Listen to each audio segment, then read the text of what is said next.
If you're a B2B business, a B2B tech company, or a B2B marketer, you're in the right place. Coming to you from Studio 26, this is the Interesting B2B Marketers Podcast, bringing you interesting contemporary takes, industry tips, guest interviews, and true stories from B2B marketers in the trenches. Now, here's your host, Steve Goldhaber. Hello, everyone. Welcome back to Studio 26. Today, I am joined by Eric Sawitoski. Eric, welcome to the show. Steve, thank you for having me. Eric and I may or may not have worked together in a previous life. That's my legal disclaimer. You won't really know until the end of the podcast. So, Eric, give everyone a quick background about who you are. First, Steve, thanks for having me. And I'm wondering for your audience, is that one of those breadcrumbs that you leave out there so people can do their digital sleuthing to figure out where we may or may not have crossed paths? Because I've been doing this for a minute, as the kids say. Coming out of school, I started out as a hands-on designer working in a production capacity. And it's to date myself, I was working in film and hands-on production and beta testing things such as PowerPoint. So one of the early people, things that we just take for granted now, even like when I'm speaking with my family and talking with my nieces and nephews, like before the internet, and they're like, well, wait a minute, stop. What? Yeah. What do you mean before the internet? It's like I said, before electricity. So I started out, I went through a communications program, and I should say, one of the partners with my university was Apple. So, I got a design and communications background that was also computer-based. But, as a creative or as a marketer, I looked at computers and technology as a tool, the same way that I look at my media mix today. And it's, social media, that's just another channel. Channels are always going to be changing. Tools are always going to be changing. It's how do we adapt and adjust to those tools and channels so that we can use them for either solutions. That's how I look at creative problem solving, or marketing opportunities, getting people into the funnel. So even though that kind of ages me into a specific category, I really look at it as an inflection point, getting ready for where we are today as marketers. And that, because of these things, everyone can say that they're part of the marketing mix or that they're part of the creative world, or whether they're starting their own companies or client side, or how an individual can become an agency. And, that long journey going through creative problem solving on the agency side, doing things on behalf of clients, to really getting midway through my career when I transitioned to the B2B side and working for a Fortune 250 company and going through a brand migration and, doing brand projects that were tied to an acquisition strategy. I always look at marketing as something that's done in the best case scenario. Marketing is something that's done in lockstep with a business strategy. That's what I've been doing, throughout my career, and where I find myself today in this great office, using the best of both my problem solving skills and the marketing acumen that I've developed over, let's just say, several decades. Yeah. I can relate to your world view of doing marketing in a pre-internet way, and the new marketers will never understand the stress of shipping a TV spot that was like, this is it, we're shipping it, or we are on press, so you have like an hour to make any final changes. Other than that, we are blowing through our budget. So both good and bad about the old days of marketing. Okay, so cool. Thank you for giving us an overview of who you are. That gives me an anecdote, though. Yeah, that gives me a great anecdote, I think, to tie a nice little bow on where we are today as marketers, and how technology has really made, whether it's media relations, stakeholder management, just the ability to connect much easier. You said something about deadlines. And I remember in my first job that I was working on a presentation for a company, and they said, no pressure, but they're holding the company plane at O'Hare. So as soon as you're done with this design, we're going to rip the film and messenger it out to O'Hare. So now that can just be done, via email, via Zoom, via a screen share. Yep. That's awesome.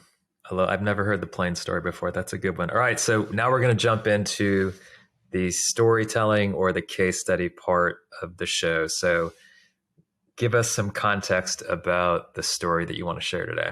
This is one of my favorite stories as both a marketer and as a creative. And I spent over a decade working for a professional services firm that had grown through acquisition. And it was a global firm. And it was the perfect confluence of a lot of things. Being client side, structuring an internal or in-house agency model, having some really great partners that came either other verticals within specific remit for marketing, say digital marketing or creative or public relations, what I like to now call media relations, and getting a small, nimble team within this very large organization that, like when we were talking about my career, not only were they making business transitions, acquiring different companies or expertise areas so that they could have one unique offering, but also bringing the people together that could execute a go-to-market strategy and a brand strategy that aligned with a business strategy. And I feel at that time when the project started, the marketplace was changing too. People were moving away from offset printing. And one of the quotes or one of the mantras that I would always hear, especially within a marketing and sales organization, is, well, we've always done it that way. Meaning, well, we've always had a sell sheet. Why wouldn't we have a piece of paper that lists, here's the product offering or service and a description of it? To where we look at now, like, when's the last time you held a sell sheet, a marketing brochure, or looked at collateral or intellectual property from a large organization and actually felt it? That's right. Marketing's value was decided by how glossy you could get that one sheeter. If it was really glossy, then you had a really good marketing department. Was that a heavyweight? Was that a 120 pound glossy cover stock? Because that's an important product or service. It's that tactile feel. Yeah. And, the interesting thing about the CMO of that organization, he understood both from a colleague perspective and either a client or a future client perspective that there were certain marketing tactics based on an emotional connection, right? Breaking through the clutter or having an affinity for a brand, and that those things were measurable, whether it's through client satisfaction scores, net promoter scores, or even employee satisfaction scores. And the way to get through or get to that rich data and insights, which, are table stakes today, is that you have to build credibility through your marketing organization to earn your seat at the table. And then once you get your seat at the table, then to know that you're going to be measured in multiple ways for the success of marketing and creative initiatives, so that, in that world, it was referred to as marketing communications, but then sales was embedded within the business units. And that, prior to this great team starting, marketing was looked at as a cost center, more as an investment tool. So like when you think about publicly traded companies, how do you align a marketing strategy to a business strategy that the ultimate in this scenario, the ultimate KPI was really stock price, Yeah. So, and not attributing everything from a marketing position to the stock price, but there was a terminology, and it was akin to influence, or something being attributable, and how much could a marketing program based on either a milestone date or something happening within a quarter, how much could you attribute a marketing program to an increase either in bottom line revenue or to stock price? Yeah, I'm going to stop you for a second. The one thing that you said that kind of caught my attention is, marketing's being viewed as a cost center. And I feel like that is such a big determination in any company where you are, and do you have a seat at the table? My analogy for that has always been, is marketing viewed as the pharmacist, where their job is to just execute what the doctor has said, or is marketing viewed as the doctor, someone who can listen, diagnose, recommend treatments? And I think it's just important context, because you can't assume that all marketers in the organizations have the same degree of engagement. So, some are, I've talked to some people this week who are like, I'm the guy leading up marketing. We've never had marketing before. And that's a totally different world than like, no, we've got a team of 50, 100 marketers. They're a machine that we've built because they serve a specific purpose. Whether it was specifically at this organization that I was at, or what maybe a lot of people in the audience are experiencing, is this whole idea of a marketing function can exist, and I'm simplifying, in two states. You can be reactive, meaning order takers, or you can be proactive, which is problem solving that's attributable to the bottom line. And it really depends on, I would say, the top tier of management. And, what seat does marketing have at that table? In my experience at this professional services firm, the path was laid down by an executive committee. So essentially, the executive committee was who reported to the board of directors and steered the direction of the company. By having a head of marketing have a seat at that table, I think that was, a way of saying that at the senior most levels of the company, value was associated to marketing as opposed to just cost. And whether it was my time at that organization or things that conversations I've been having more recently, where marketing is just earning a seat at the table, going through that same process. How do I take a manufacturing company, global manufacturing company, with hundreds of millions, if not billions of dollars of revenue, and they're just dipping their toe into marketing? They're, when you have a goal of getting to the number one position in any specific space, how do you maintain that position? If there's an endless amount of capital, sure, you can keep acquiring. But then where do you start to see efficiencies? And I look at that, my experience with that one particular company and then the other company that I was advising, and there's things beyond marketing that help give an organization that true north.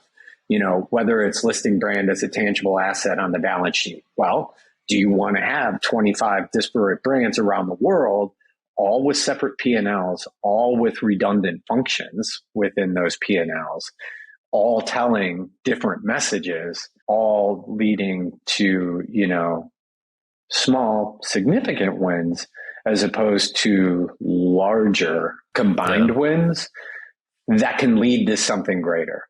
In one example, it was driving stock price and securing market share, then maintaining market share or market position.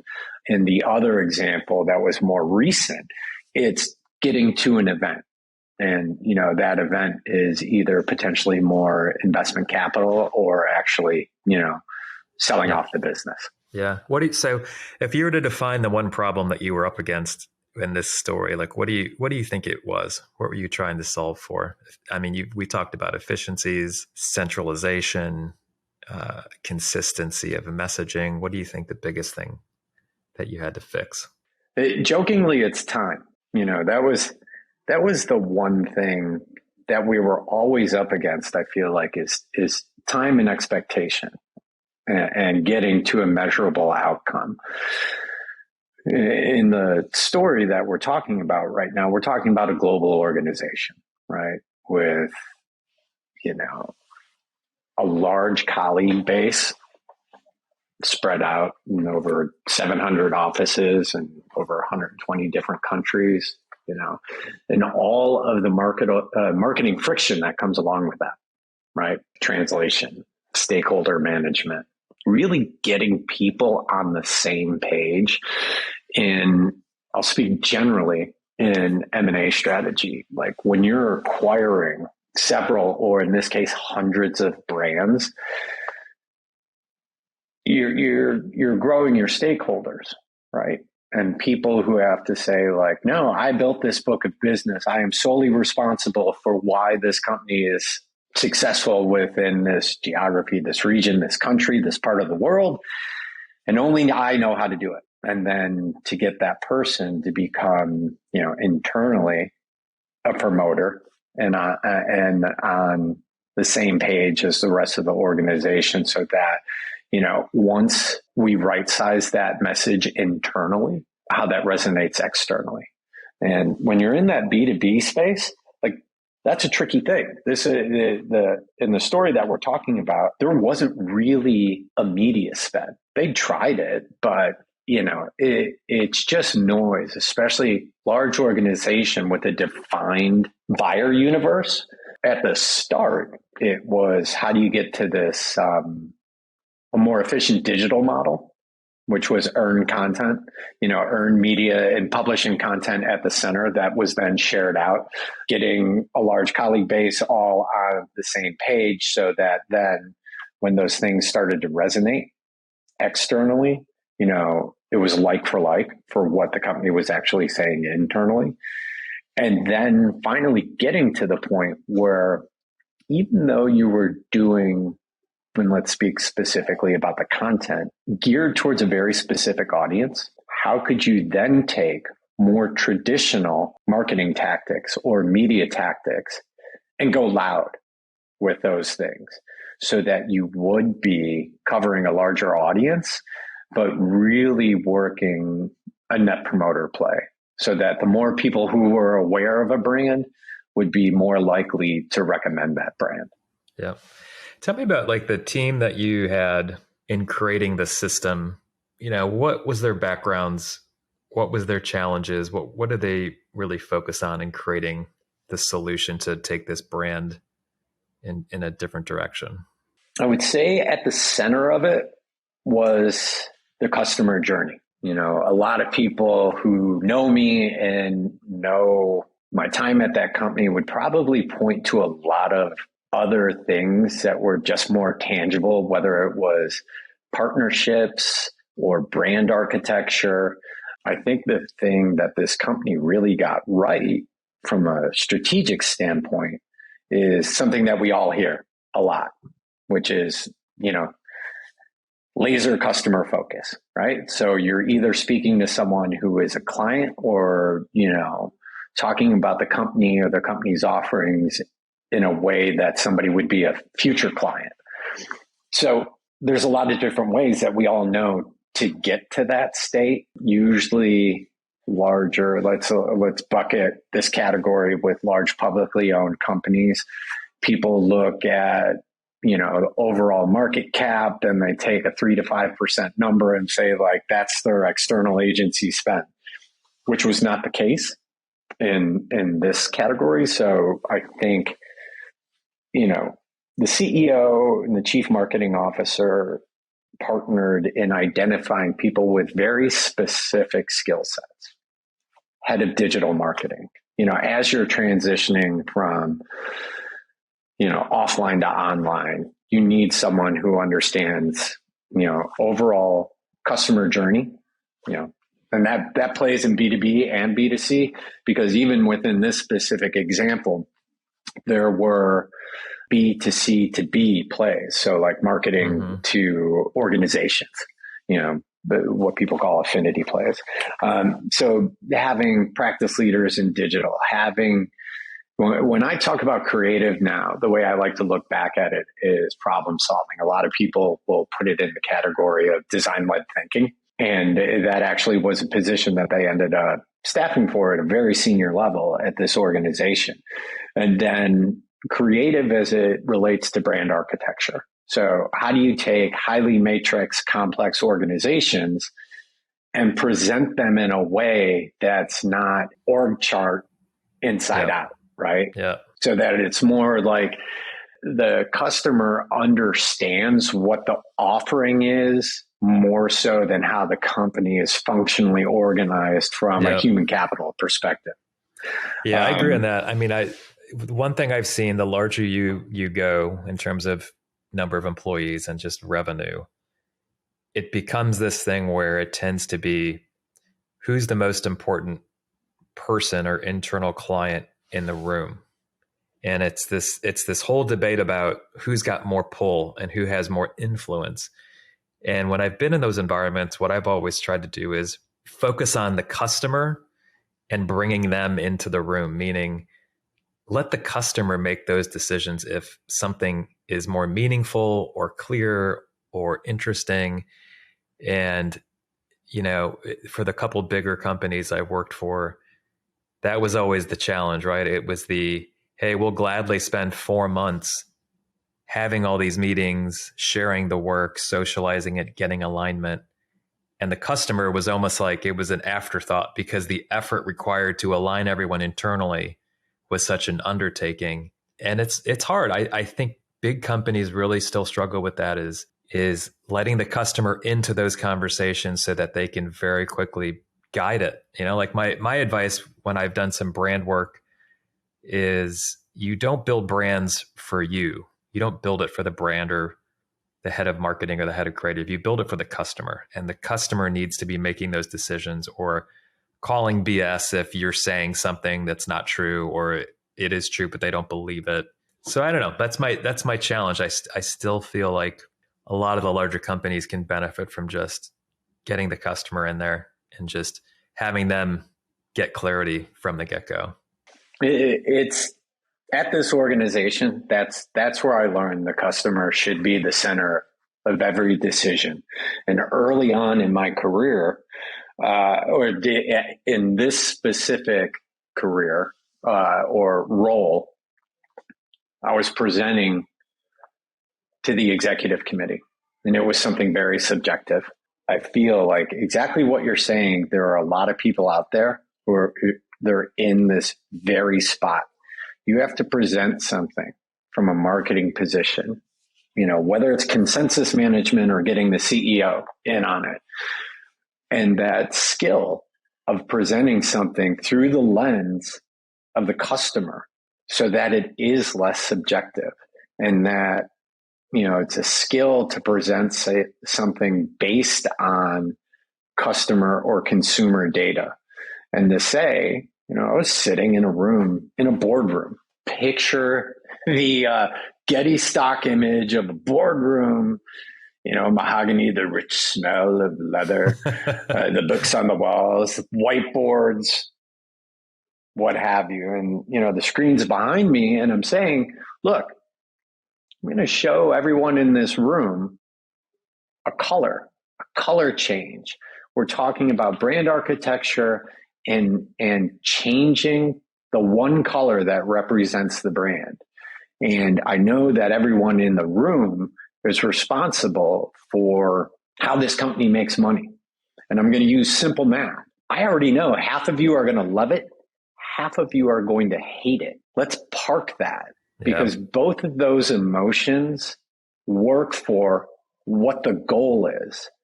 Do you remember it? Does the customer remember this color as something unique and specific for this brand? Or is it in the mix of, you know, we have our top 3 competitors on the board. Are they going to associate this color with one of our competitors or how we're trying to break out. And you could literally see everyone was all ready with their opinions without having seen anything. You could see everyone's getting their thing stuff.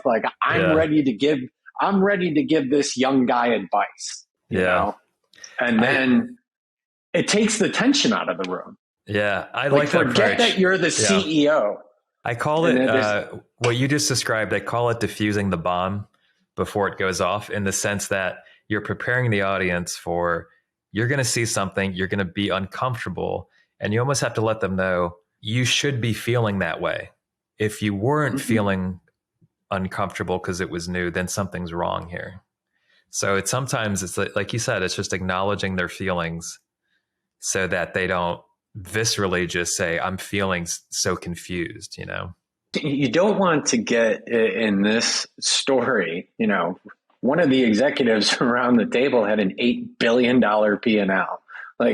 Do I really want to get in the weeds with whether or not we feel like that, this person is managing a global organization, making decisions like that? Of course, they're going to have an opinion on color, you know, relaying it through the eyes of the customer. And then also that it wasn't an anecdotal decision. There was this saying at the company, if you can't measure it, don't do it, which just helped me and my team that was tasked with a lot of subjective decisions to really get into the why we were doing things. Yeah. And then, you know, when they hired the chief design officer, he had the greatest way of diffusing the bomb, which was having this very pragmatic approach to problem solving. And he always teed it up with the bridge analogy. And, you know, to get a room filled with, you know, whether you're stakeholders or CEOs or, you know, heads of sales, everyone has an opinion on the best way to do marketing. So the analogy is, how would you build a bridge?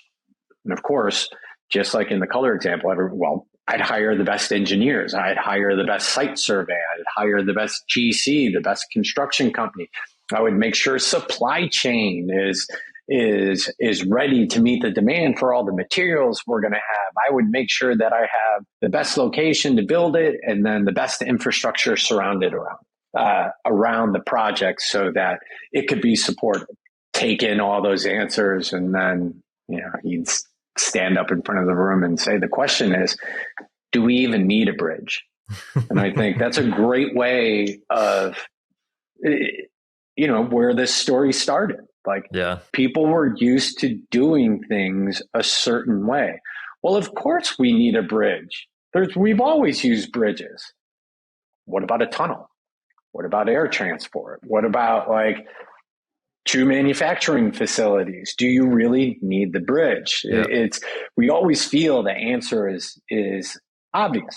Spend more money in media, you know, or hire more for media relations, create more content. But when you pull it back through, you know, the eye of the customer or the lens of the customer, you know, it gives you, I'm not saying question everything, you know, but just be ready to do something unexpected. And we had several examples of that within that organization. Yeah. All right. Awesome. Well, thank you for sharing the story. We are now going to jump into the get to know part about you, Eric. So I'm going to kind of start with the question of, you know, it's a Monday morning.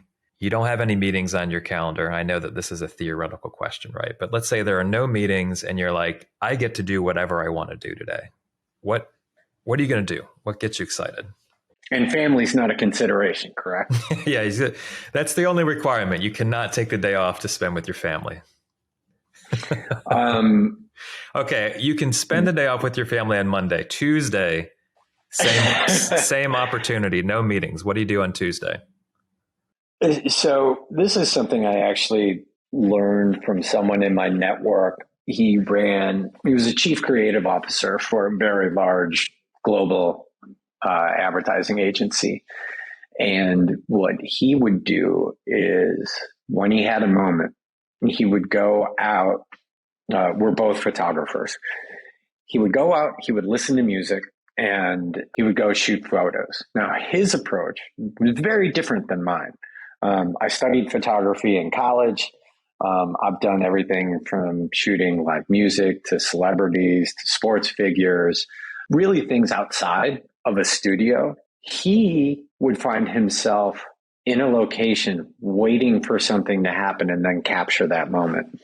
Me, I look for it as a way to, especially with people today, you find people like this, right? They're always, they're in this world.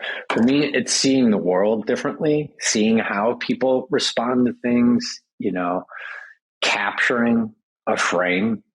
And even though like everyone's a photographer, everyone has a phone. I like to do it more in a sense of how I'm framing what I see. So doing it with a traditional camera body, it's something that helps me to focus and then also to pay attention, because distraction is the enemy of everything right now. If you bring it back to a marketing conversation, it's either noise or clutter. And it's something, whether, from being a manager of services that I'm challenged with, like, how do I break through the noise? How am I guiding a company or an offering to be seen? Like, well, then for me, it's how do I see things? How do I see the world? And then how do I get out of that, that screen mentality, so that I'm developing programs or helping, develop creative that truly does resonate and doesn't just get lost in the sauce with everything else. The same way that we're having a conversation right now, so that people engage with something, outside of the way that they normally get their information, something that's more personal. All right, so I like that answer. I share your interest and enthusiasm in photography, so I can appreciate it's a camera is also kind of like a good metaphor for just being a marketer, because you've got different lenses, you've got different variables to control. I mean, you're talking light, speed, subject, framing. What are you doing post processing or post capture? And even when I was younger, I spent a ton of time in downtown Chicago in the Loop, just looking for stuff. And I would go out, I would almost force myself to go out like 2 or 3 days in a row at different moments in time and just see different patterns and be completely different outcomes, in the mood of the photograph, or if it was in the morning rush hour, you would have a totally different vibe than what a Sunday morning would be like. And you just, downtown Chicago for me was always just a great playground to experiment with photography. Totally agree. And you brought up a really subtle point. Like with the other photographer that I mentioned, he has, like me, we both started out traditionally as designers and then moved to managers of services. He's now started his own content agency. He has an incredible post-shot workflow. Whereas for me, I'm trying to stay just in that moment and capture that moment, what we as photographers would know as in camera. So I try not to do too much with my post workflow, is that really just capturing it while it happens. There was another photographer that I'm close with. He had this great way of breaking down barriers, because when you think of photography, it's transactional. Can I take your photo? And then especially with DSLRs and everything being digital and everyone being a phone, you're always taking something away from your subject. So what he would do is he would bring a Polaroid with him. And, it's the Polaroid where you're peeling the emulsion to get the print. And then he's handing the print to the subject and then scanning the emulsion, so that, like a la Danny Clinch, you're getting that unique border around every print. But that, as we bring this back to marketing, like, what is someone getting out of something that feels transactional, right? Marketing's geared towards ultimately getting someone in the funnel and then converting. So along that journey, back to the customer journey, if it's always a take or an ask without a benefit or a value, like there's a deficiency in the program, and that was just a very simple way of like, hey, I'm going to take your photo. I'm going to give you something. And then that way both parties are walking away with something. Yeah. It was a really insightful little nugget that photographer gave me. Photographers are always interesting people. It's like a photographer in Chicago, Bob Davis, who I followed years ago, described it as photography is my passport. And being, he had done work, I think, for the Sun Times, and he had followed Jordan during his kind of like heyday. And he was like, this was my passport. My camera has gotten me into places or talking to people. So photographers usually have really fascinating lives. Maybe that would be my career path if I didn't do the marketing thing.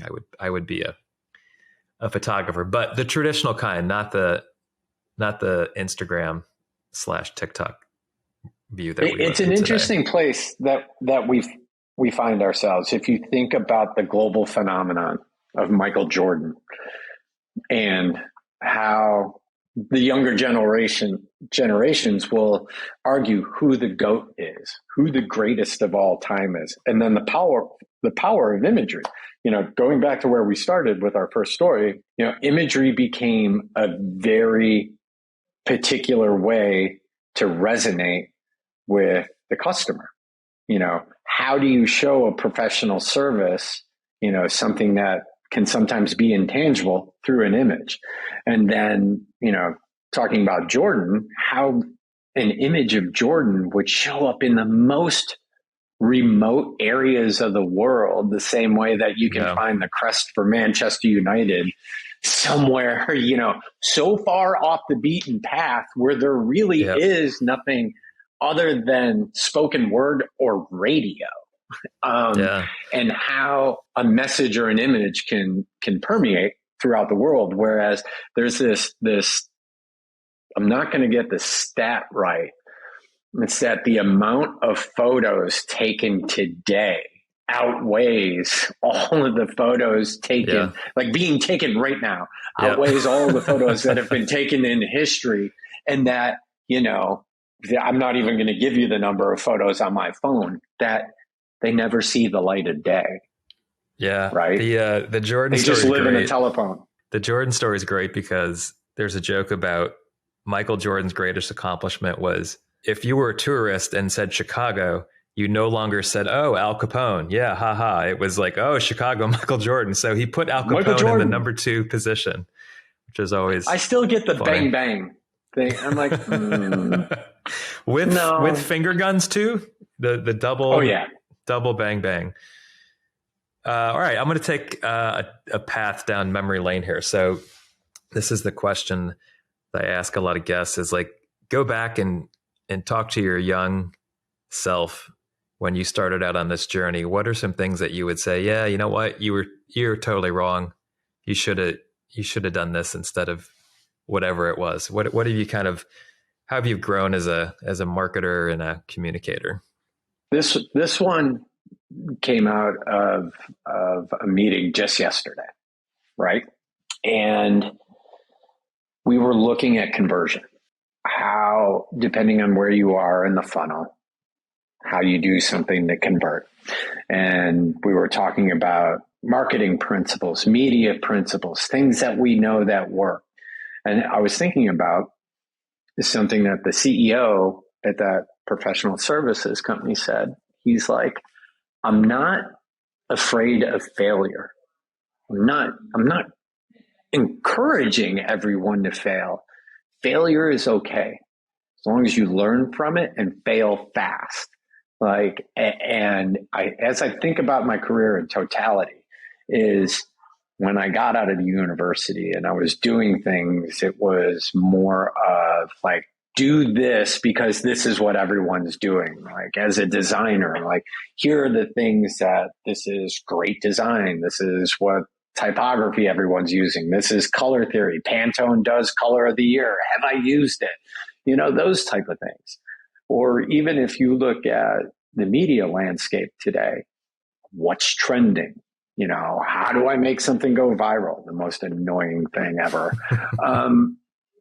It's really like taking risk and not being risk adverse. I've worked at companies, advised companies on risk mitigation strategies as it relates to marketing. And I think a lot of times what happens is people do play it safe, whether it's with an agency partner or with building an internal team. It's like, where are you taking chances? One of the greatest things about my career was something so unexpected happened at an organization that if you had told me prior to it happening, I would say there's no way that this is going to happen. And it was a huge risk because it really hadn't been done before. Now, explaining whether or not that program was successful, to me, I have a point of view. I think it was extremely successful, but I think a lot of marketers are risk adverse. They don't want to put the thing in front of either their peer set, their management team, their stakeholders that say like, hey, this is risky and we should do it. A lot of people, or at least in my experience, I don't want to project on the people, I have seen, I want to do this because we've done it before. I want to spend in this certain way because, I'm looking at my last 3 years, my budget, where I am either year over year or how you measure success, whether it's week over week or month over month, and say, let's do some more of that. Whereas, I'm sitting in this meeting yesterday, and it came down to a platform solution where the platform was actually pushing something that didn't have measurement yet. And we had seen incremental success. And there was sentiment that it was like, let's do what we're doing. And then to see from leadership to say, let's push harder. Let's push harder on the unknown because, what comes with that? A greater upside. There's also a downside to that too, but I think finding those spots where you're comfortable to take risks. Yep. That's what's going to get you ahead.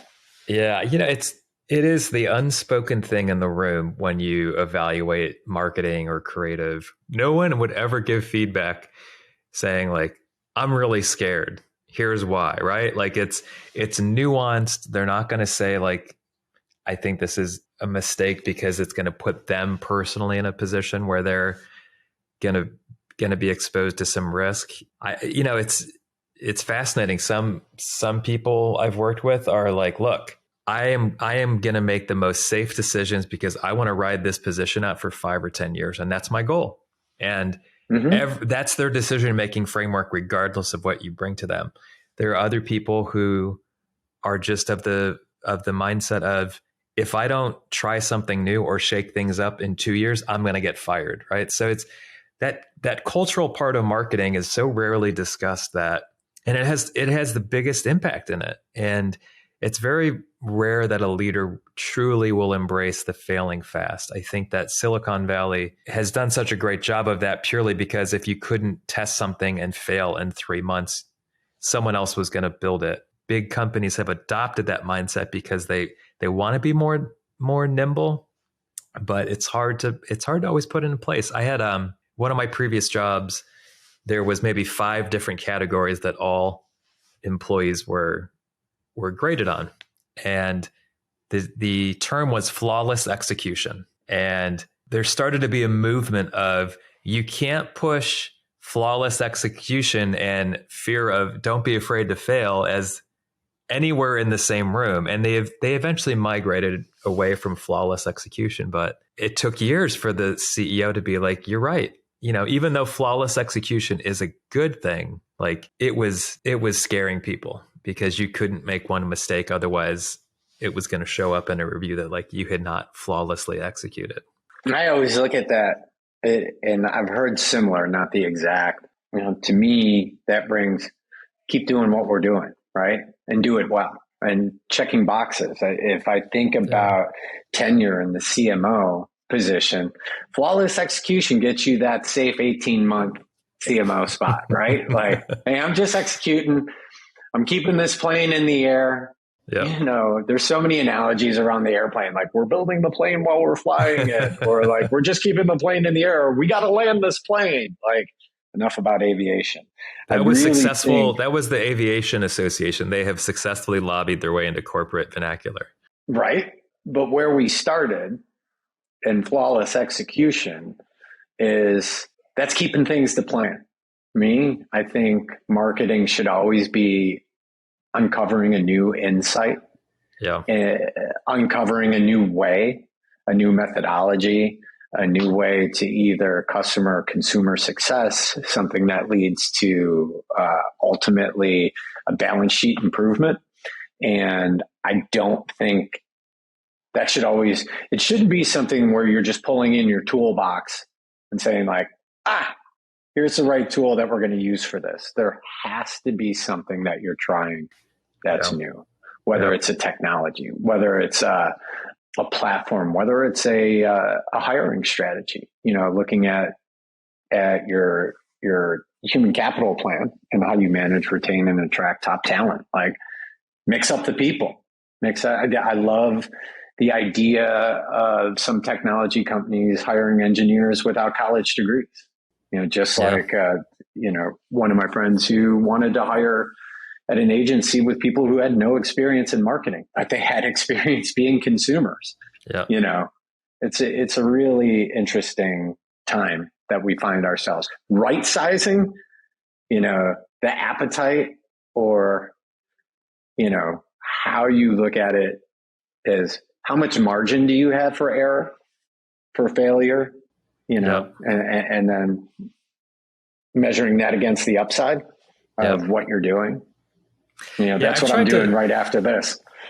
When I've led teams in the past, I feel like I'm a big believer in structure defines how ultimately things are managed. And I would try to structure things to say, these are the programs that are heads down, execute. You can put that in the flawless execution camp because we know they work and run them.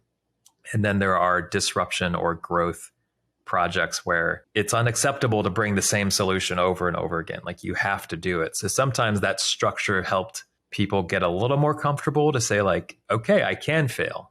And, I always tried to say, you just got to have success in one project out of 3 should have success. And in an experimentation philosophy where like that 1 in 3 wasn't the formula on the run the business side of it. Right.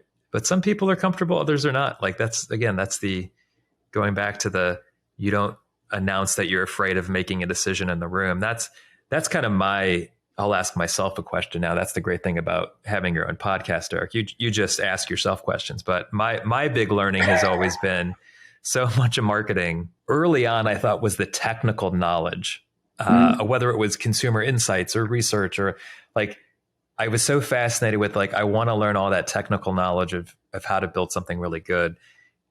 And I look back at that and said, Steve, you have to understand how human beings make decisions. Are they scared? Are they not scared?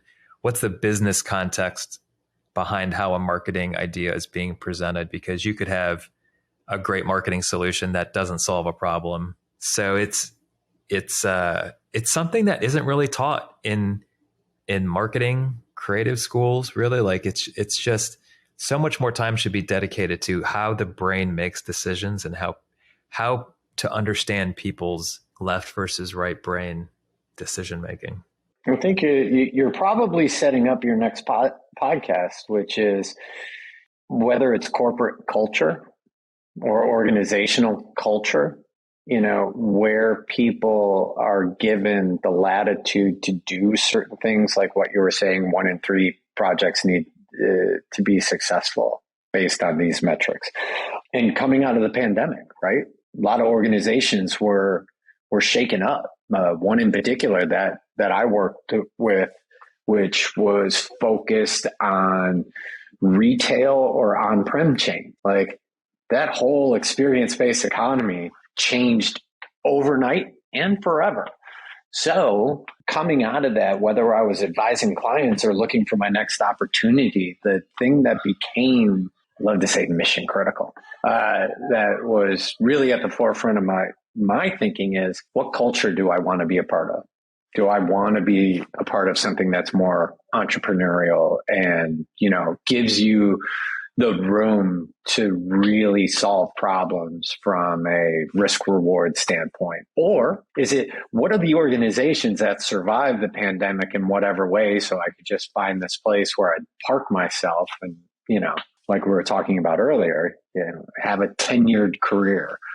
Obviously, I made a very specific choice, and it's interesting. And finding organizations that provide that culture or even encourage it. I think when you look at the economy today, when you look at hiring today, or you look at either as someone who's a team leader, like, who's the right fit for the organization? What am I investing in them? How am I keeping them? And how are they helping the organization grow? Steve, you are great at generating the ideas for content. All right. Well, Eric, I've enjoyed having you on the show today. Give us some knowledge. Give us a gift as we wrap things up. What's either like a prediction that you've got? Could be some advice. What would you like to share with the viewers before we wrap it up? So I'll end where we began, and I pulled a phrase out of that professional services term, tenure, that role that I had, where it came up a lot, and it was B2B, but B2B in a sense of when you look at budget, right? And it was share of wallet. It's how they looked at their customer base, and based on the product and service offerings, what share of wallet would they get from, the Fortune 1000? What part of their budget would they get for their services or offerings? And then I looked at where we are today in, inflation, jobs, hiring.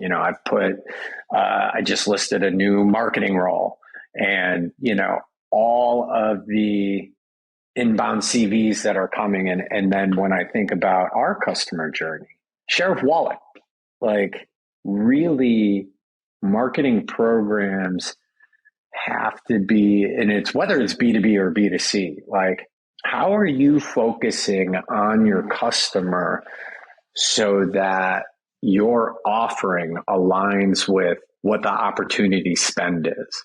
And if you don't have insight into that, you're literally throwing the spaghetti at the wall to see what sticks. So it's that share of wallet concept that I was surprised I even said it out loud. I'm like, we have to be thinking about the share of wallet. We have to be thinking about where we are at the end of the year and where budgets are and what people have to spend. And I could see that having in that role several years ago, or in the role that I am today. Yeah. Awesome. All right. Well, I enjoyed connecting with you, Eric. Thank you for joining us today in Studio 26. We'll see you next time on Interesting B2B Marketers. Take care, everyone. Thank you.